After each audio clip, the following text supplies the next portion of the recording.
Hello everyone, welcome to Rainbow Infinity. Today I'll be reading Monochromatic's Tacit Conversations. If you like the reading, be sure to like, comment, and subscribe. Please enjoy. Please don't be mad. Once upon a time, Rarity asked Twilight Sparkle a very important favor. "Twilight," she'd said, rushing to leave and catch her train to Canterlot, "I am expecting a letter." "A letter?" Twilight had asked, watching as the unicorn ran to and fro, making sure she'd not forgotten a thing. "Yes, a letter," Rarity asked, wrapping a scarf around her suitcase, and then around her neck when she realized she was the one who needed the scarf. "A very important letter." She stopped mid-wrap and looked into Twilight's eyes with the seriousness of a pony doing a Windsor knot. "The most important letter. Ever. Ever. Ever!" Rarity screeched, but mostly because she tripped over her suitcase. But it added to the moment, so it was all right. "It's from Madame Lady's review, and it arrives tomorrow. It has some paperwork I need to deliver to the magazine, or else I won't qualify for their event." "Right," Twilight said, levitating Rarity's luggage into the air before Rarity tried to unpack it a fifth time to add something else. "And you want me to bring it to Canterlot when I go on Saturday. And I want you to bring it to... Oh! Yes, that! Also, put my luggage down. I'm not done packing." "Actually, you are, because you're going to miss your train if you're not." She levitated the door open, handing the luggage to the unicorn as she rushed out after a quick goodbye kiss. When Rarity stopped and turned to her, Twilight smiled. "I won't forget your letter." "Twilight! I won't. Go!" When Twilight arrived at Rarity's Canterlot boutique that Saturday evening, carrying with her single suitcase for the weekend, she was surprised to find an imposing older unicorn mare touring the closed shop. She was wearing the largest winter hat Twilight had ever seen, along with the thickest winter coat she'd also ever seen, and that was saying something considering she was dating Rarity. Rarity was there, too, animatedly talking to the older mare, and even more so when she caught sight of the young princess stepping in. "Darling, you're here, finally!" She gestured Twilight over. "Come, come." "Hello," Twilight said enthusiastically. She looked at the stranger. "Nice to meet you, Miss—" "Madame, please. I'm certainly not a miss any more. Though you may call me Lady," the mare replied, her voice big and booming. "And I've heard of you, of course, Princess." She bowed her head. "A pleasure." "How was the trip, dearest?" Rarity asked, brushing a hoof against Twilight's shoulder. "Not too bad?" "It was okay," Twilight replied. "I'm just tired. Stayed up too late doing research." "In that case, I won't take much more of your time, Rarity," Lady said. "I have to stop by the offices. I need to finalize everything tonight. Work never ends, I tell you." "Work?" Twilight asked, perking up. "What do you do, if I can ask?" "I'm a writer," Lady explained. "Or was. I am now the editor-in-chief of one of Canterlot's premier fashion magazines, Madame Lady's Review." Twilight's eyes grew wide and she tapped her hoof against her chin. "Oh."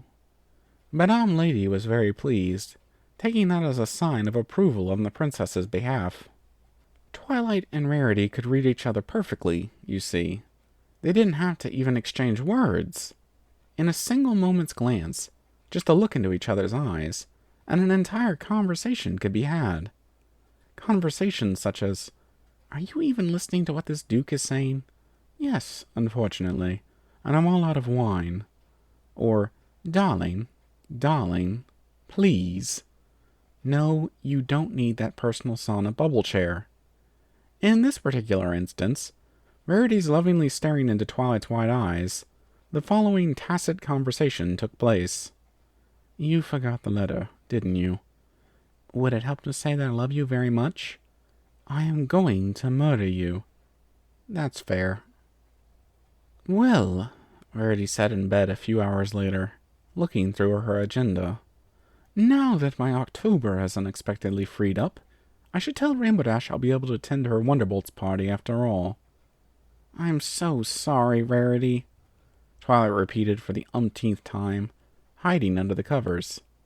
How could she forget? Well, She knew exactly how she forgot. She took it out of the suitcase because it was at the bottom, and she didn't want it to get wrinkled, and then she thought it would be better to put it in a proper paper protector sleeve. But then she couldn't find them. So she stayed up all night organizing her office, and then suddenly she was late for the train, and she... "It's fine," the unicorn replied, scribbling away in her agenda. She pointedly didn't look at Twilight. Not that Twilight would know because she was hiding under the covers, but she could feel Rarity's non-staring. It was piercing in a non-looking way. That made sense, right? "You're not upset?" Twilight asked, peering at her from under the covers. Rarity bit her lip. "No, I'm not," she replied a moment later. "You are, though." Another pause, and the unicorn said, "Define upset." Twilight knew that it groaned, "Ugh," defined buck all, but it certainly got something across. "Do I want to break up with you? Certainly not," Rarity mused. "Did I think about breaking up with you, as I explained to Madame Lady herself why I decided not to participate in the event I'd hassled her for months to allow me to participate in? No, but almost." Twilight took the covers off, her ears plastered against her skull. "How can I make this up to you? There has to be something I can do." Her eyes landed on her crown resting on the sofa. "I'm a princess. Surely if I ask her, she'll let you submit your paperwork past the deadline." Rarity smiled thinly. "And add fire to the burning Canterlot rumors that I'm dating you solely for your status? I'd rather not." "But, Twilight," Rarity cut off, still staring at her agenda. "Please, drop it." But Twilight couldn't. "What if I get your mail for you every day for the rest of the year?" When Rarity finally turned to her after the longest pause in the entire world, their eyes met, and the following tacit conversation ensued. "Twilight, I am losing my mind. Internally, I am screaming with such burning intensity at how ridiculous that is, that I have deafened Equestria and beyond. Ears are bleeding, Twilight, oozing blood, leaving in their eardrum-torn wake an eternal screech that will be like that condition where you hear a never-ending beep. Tinnitus. Yes, that, but beautiful and somehow worse all at once. And forever. Eternal. They shall call it raritinitis. I'll get your mail for you for the rest of your life. Twilight, please." Rarity looked away. "All right, then." "Twilight," Rarity said, as Twilight deposited her mail on her kitchen table at 6 a.m. as she had for the past months. "You really don't have to keep doing this. It's been months." Twilight looked at her mare friend. "Has this made up for you missing the show?" "Yes," Rarity replied with a falter. When Twilight gave her a look, Rarity whined with great frustration. "No, but nothing will. I just need to get over it. Plain and simple. Bringing me my mail every day will do nothing to change that." She looked through her mail and then said, "On the other hoof, at this point you've overcompensated so much that you might just circle back into somehow making up for it." "Really?" "No, dear." "Oh," replied the alicorn, her shoulder hunching over. "Is there really nothing I can do?" Rarity hummed, her eyes searching her beloved. "If you stop getting my mail every day out of guilt, you have my word I'll let you know. All right?" "All right." Many months later, March 1st to be precise, Twilight was having a wonderful picnic with Fluttershy and Applejack on a sunny Sunday afternoon, just like they did every Sunday since Applejack and Fluttershy had started dating, and Rarity insisted they all needed to go on double dates. Unfortunately, Rarity wasn't there that day. She hadn't attended the past 3 Sunday picnics, in fact, which was strange. Truth be told, Rarity had been acting a little odd in the past weeks. Not upset, really, but just strange. So many times, when Rarity looked into Twilight's eyes for a second too long, the alicorn got the distinct impression the unicorn was trying to convey something, or get something out of Twilight. But, for the life of her, Twilight didn't know what it was. and the times she'd asked, Rarity had said all was well. And she'd meant it. It was clear that she meant it. And yet, something was there. Or missing. Or something. Girls, Twilight said, affecting a serious tone as she scarfed down her 6th sandwich. Do you two know there's something going on with Rarity? Wrong with Rarity? Applejack asked, lying on the blanket as Fluttershy braided her long yellow mane. Don't think so. I haven't noticed anything, Fluttershy added, her brow furrowing with concern. Why do you ask? Twilight faltered. I think something is going on, she said, but I don't know what. Have you asked her? Applejack inquired. Yes. What did she say? That everything is fine. Then everything is fine, Applejack exclaimed, clearly finding the matter settled because Applejack lived in a world where everyone said how they felt when prompted, and Twilight found that both profoundly inspiring and misguided.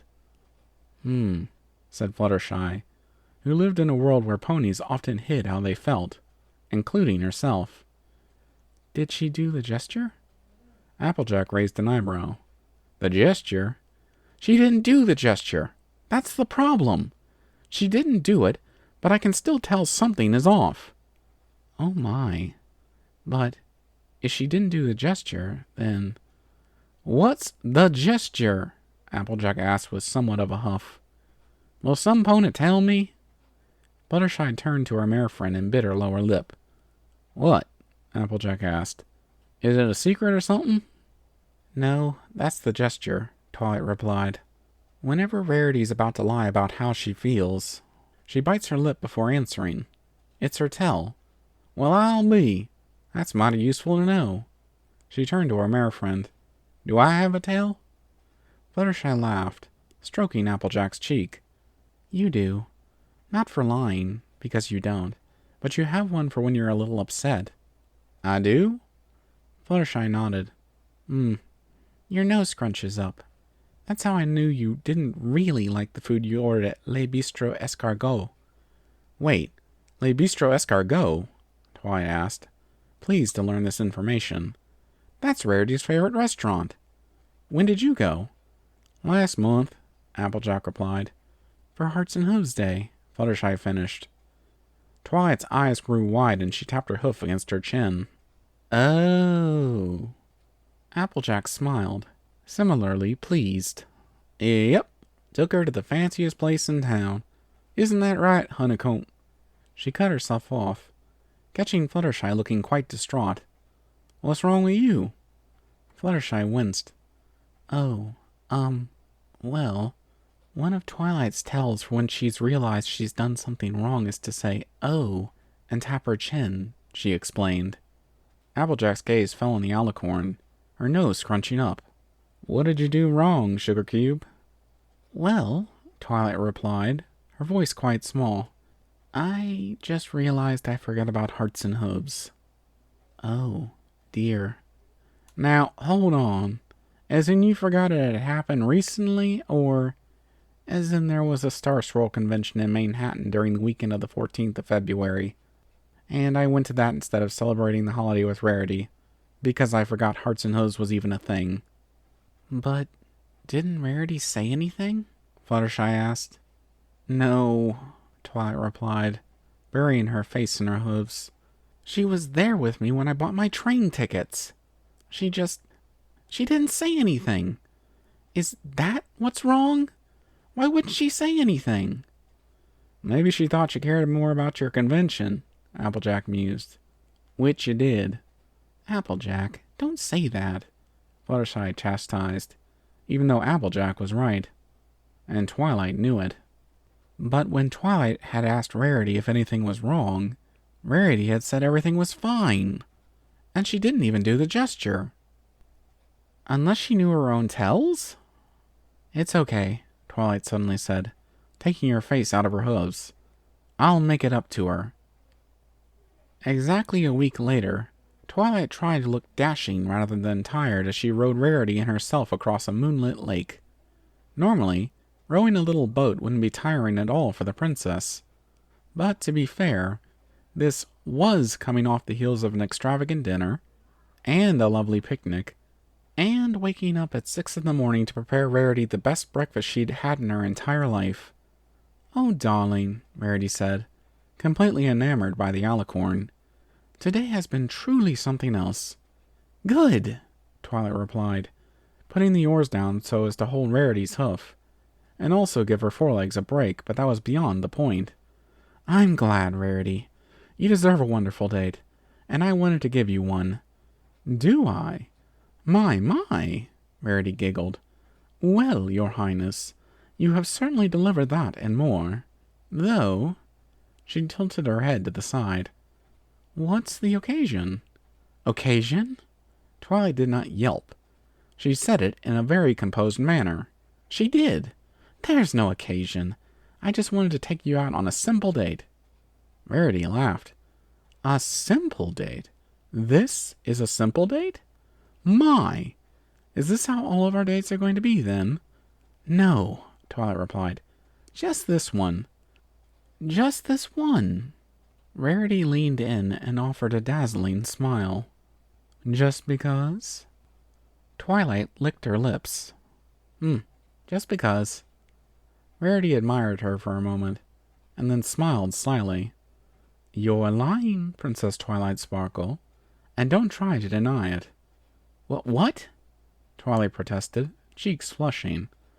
"No, I'm not." "But you are." "But I'm not. Why would you think I am?" Rarity tapped the tip of Twilight's nose. "A lady never tells a tale." She leaned back. "So, out with it, dearest." "All right, fine," Twilight exclaimed. "I'm trying to make up for the fact that I went to the Star Swirl convention last month and completely forgot about Hearts and Hooves Day." "Ah, I see." "Why didn't you say anything?" Twilight asked, distraught. "I wouldn't have gone if you'd reminded me. I didn't mean to forget." Darling, Rarity said, her voice soothing as she grabbed Twilight's hoof. "Twilight, it's fine. I'm not upset. I never was." But why didn't you say anything?" Rarity mulled her answer over. "Well, because I know how excited you were about your little event. If I told you, you would have stayed in Ponyville just for me, and I wouldn't have wanted that. Either that, or you'd have insisted I go along with you. And I must confess I was happier spending the day at the spa over being surrounded by swirlies with, dubious sanitary routines. And besides," she continued, "I also—" She fell silent, biting her lips and pressing a hoof against her neck, which was not a tell for her lying, but a tell for her having done something mischievous. "You also what?" Twilight prompted, raising an eyebrow. Rarity leaned back, trying quite hard not to laugh guilty. "Well, I will admit that after seeing just how much you overcompensated about forgetting my Madame Lady paperwork, I was slightly curious to see what kind of overcompensating date you'd take me on when you realized you forgot Hearts and Hooves."